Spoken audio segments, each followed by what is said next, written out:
Ce que t'écoutes, ce n'est pas de l'hyperpop. T'écoutes Snowrun, TKKF, Winter Zuko et t'appelles ça de l'hyperpop? Eh bah pas du tout. L'hyperpop, la vraie, ça vient de Londres et plus particulièrement du label PC Music et son créateur A.G. Cook. Dans son label, A.G. Cook va ramener des noms comme Anna Diamond et bien d'autres artistes et vont créer ensemble de la pop futuriste qui deviendra ensuite de l'hyperpop.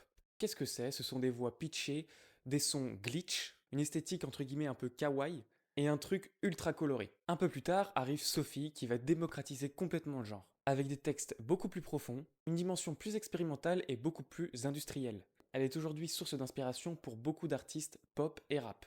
Parce que Winter Zuko, Snowrun, TKKF, The Mac, ce n'est pas de la pop, en fait c'est une fusion entre beaucoup de genres et beaucoup de choses. Dans ce qu'ils font, nous retrouvons de la trap, du glitch digital, un sound design effectivement influencé par l'hyperpop, et une esthétique froide, agressive et très rapide. Ce style, on l'appelle de la digicore ou alors de l'hypertrap.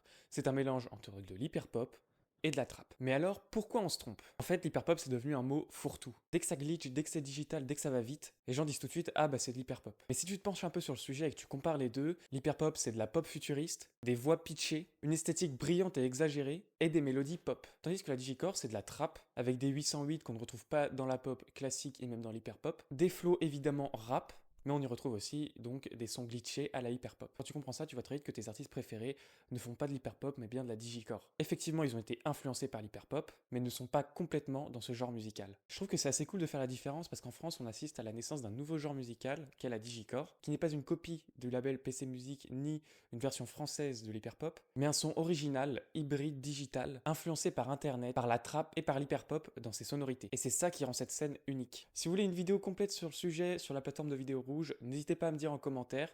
Et puis moi, je vous dis ciao!